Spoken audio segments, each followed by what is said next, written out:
नमस्कार। जनचेतना के सभी दर्शकों का हार्दिक स्वागत। मैं मुकुल गोयल आपके पास फिर एक कुंभ के बारे में विषय लेके आया हूँ। मेरा आज का जो कमेंट्री है वो एक लेख छपा है इंडियन एक्सप्रेस में श्री राम माधव का, उससे प्रभावित है। बात यह है कि कुंभ का प्रभाव पे मैंने जो पहली वीडियो बनाई थी उसमें कई सारे पॉइंट्स मैंने रेज किए थे कि स्पिरिचुअल फर्वर भी इससे बढ़ेगा और लोगों की धार्मिकता भी बढ़ेगी। वह काफ़ी हद तक सही होता जा रहा है, क्योंकि हम देख रहे हैं लोग बाग कुंभ में जा रहे हैं, एलीट क्लास भी और जनरल पब्लिक भी, मिडिल क्लास भी, सब लोग वहाँ जाके त्रिपुंड लगाते हैं, गंगा में नहाते हुए अपनी सेल्फी लेते हैं, उसको सोशल मीडिया पे पोस्ट करते हैं। मतलब यह है कि अब थोड़ा सा ये जो बदलाव आया है पिछले 10 वर्षों में, जब से श्री नरेंद्र मोदी जी की सरकार केंद्र में आई है और श्री योगी जी की लखनऊ में आई है, कि लोग बागों को अपना कल्चरल रूट्स को छुपाने में कोई आनंद नहीं है। वो चाहते हैं कि हम अपने कल्चरल रूट्स को अपने माथे पे लगाएं, अपने शरीर पे जो भी हमारे हिंदू धर्म के प्रतीक चिन्ह हैं उनको लगा के गर्वान्वित महसूस हो। पहले ऐसा नहीं था, लोग बाग अपने आप को हिंदू भी बताने में शर्माते थे। जैसे कि आपने एक वीडियो बहुत सोशल मीडिया पे चर्चित हुई थी, जो सुपरस्टार जितेंद्र जी की बेटी एकता कपूर हैं, उन्होंने कहा था कि मैं हिंदू हूँ, उसको मानने में या कहने में शर्म कैसी। एक बॉलीवुड का नज़रिया यह रहता था कि वो हिंदू धर्म को ही टारगेट करके पिक्चरें बनाता था, उनको हिंदू धर्म में ड्रामा नज़र आता था और उनको लगता था ये तो कैसा भी छोटा मोटा धर्म है, इसको किसी भी प्रकार से हैंडल कर लो, किसी भी प्रकार से इसकी मजाक बना दो। खैर, आज की वीडियो का हमारा यह विषय नहीं है। सारी चर्चा का जो रूट है वो यह है कि लोग बाग अपने कल्चरल रूट्स पे वापस आए हैं, अपने आप को हिंदू कहलाने में गौरवान्वित महसूस करते हैं और हिंदू धर्म के जितने भी प्रतीक चिन्ह हैं उनको गर्व से धारण करते हैं। अब बात करूँगा मैं जो दुर्घटना हुई है कुंभ में।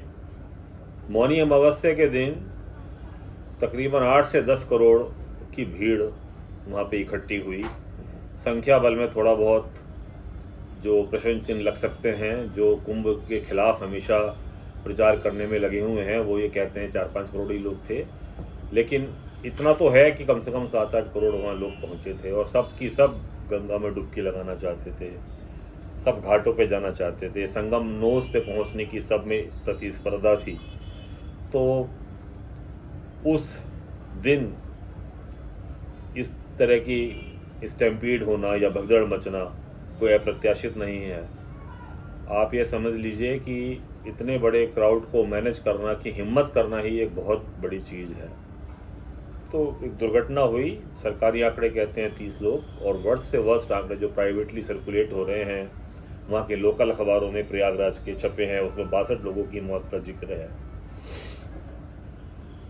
प्रथम बात तो ये जान लीजिए, कुंभ के संग ये हमेशा का एक प्रश्न चिन्ह लगा रहता है। 2013 में भी स्टैम्पीड हुई थी, वो कुंभ मेला क्षेत्र में नहीं हुई थी, लेकिन इलाहाबाद प्रयागराज के रेलवे स्टेशन पर हुई थी, काफ़ी लोग मरे थे। तो हम यह चाहेंगे ना तो उसकी पॉलिटिकल स्लगफेस्ट हो, ना इसका हो। प्रथम महाकुंभ जो 1954 में आज़ाद भारत के इतिहास में हुआ था, उसमें 1000 लोगों की मौत का जिक्र है, जबकि उसमें जब प्रधानमंत्री जवाहरलाल नेहरू जी ने खुद शिरकत की थी, क्योंकि वो खुद इलाहाबाद में जन्मे थे और प्रयागराज के रहने वाले थे, तो वो दिल्ली से गए और उन्होंने वहाँ पे गंगा स्नान किया था। वो बात दूसरी है कि वो हमेशा स्केप्टिकल थे, वो हमेशा दुविधा में थे कि मैं धर्म का प्रचार करूं या नहीं करूं। एलीट क्लास के बीच में उन्होंने जो बीज बोए सेकुलरवाद के, वो आज तक कायम हैं। और मोदी जी की बहुत बड़ी सफलता है कि अब लोग बाग, जो एलीट क्लास हो या कैसी भी क्लास हो, वो अपने धर्म के प्रति जागरूक है, अपने धर्म को सम्मान से देखती है और ये चाहती है कि उनको और उनके धर्म को सम्मान प्राप्त हो।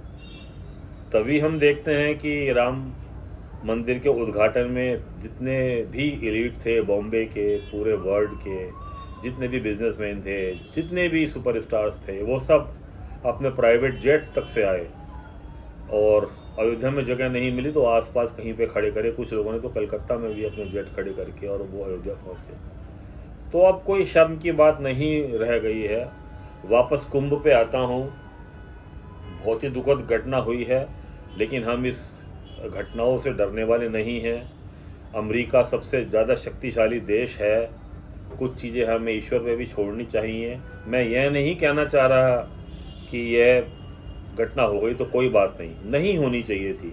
इंतज़ाम इतना ज़्यादा पक्का होना चाहिए था कि यह नहीं होनी चाहिए थी। लेकिन कुछ चीज़ आदमी के कंट्रोल में नहीं होती। हमें कुछ चीज़ भगवान पे भी छोड़ना चाहिए। कुछ वस्तुएं, कुछ घटनाएं भगवान के अधीन भी होती हैं। इतना बड़ा शक्तिशाली देश, लेकिन लॉस एंजल्स में आग लगी। हॉलीवुड में जो सबसे ज़्यादा एलिट क्लास रहती है वह को रोक पाया और अभी तक भी उसको शांत नहीं कर पाए। अर्थक्वेक आते हैं तो क्या हम यह मान लें कि इसमें भी कुछ सरकारों का हाथ है? अब कोई यदि कमी निकालने को तो कह सकता है कि जी हमने क्लाइमेट ख़राब कर ली, इस वाली सरकार ने 15 साल से क्लाइमेट ख़राब कर दी और इन्वायरमेंटल प्रॉब्लम थी इसलिए अर्थक्वेक आ गया। इसका कहीं एंड नहीं है।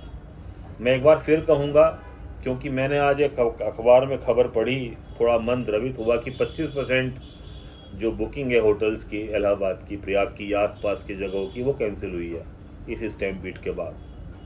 हो सकता है कुछ लोग कमज़ोर हृदय के हों, यह सोच के घर पे बैठ जाए कि अब हमें जाने की क्या ज़रूरत है, इतनी बड़ी भगदड़ हुई, हमें जान प्यारी है, जान है तो जहान है। यह बात सच है, लेकिन मेरा मानना यह है कि ये जो हम इतना ज़्यादा महिमा मंडन, मौनी अमावस्या, वसंत पंचमी या बाकी का करते हैं, इसको इतना ज़्यादा महिमा मंडन ना करें। 40 दिन का उत्सव या 45 दिन का उत्सव है, हर दिन उत्सव है। ऐसा कुछ जो मौनी अमावस्या या वसंत पंचमी के जो पर्व हैं, यह सिर्फ साधु संतों के लिए छोड़ दीजिए। आप तो किसी भी दिन जाइए और यह देख के जाइए जिस दिन भीड़ कम हो। वीकेंड पे मत जाइए, वर्किंग डे पे जाइए, छुट्टी लेके जाइए। उस दिन भीड़ कम मिलेगी आपको, आराम से स्नान करेंगे, पूरे मेला क्षेत्र का आनंद लेंगे, आध्यात्मिक चेतना में अपनी उन्नति करेंगे।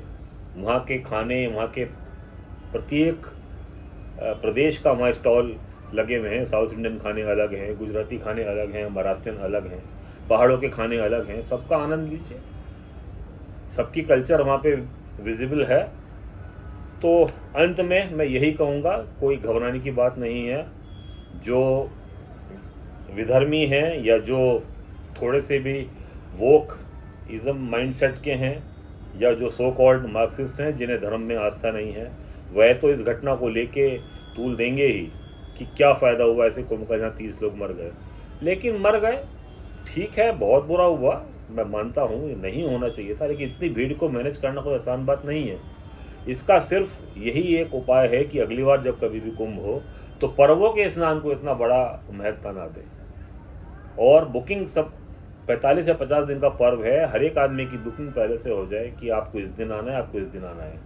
और इस तरीके का मैनेजमेंट पॉसिबल है, आर्टिफिशियल इंटेलिजेंस के माध्यम से हम ये कर सकते हैं। तो मित्रों, मुझे इतना ही कहना था। यदि आपको ये वीडियो अच्छी लगी हो तो इसको लाइक करें और सब्सक्राइब करें। धन्यवाद।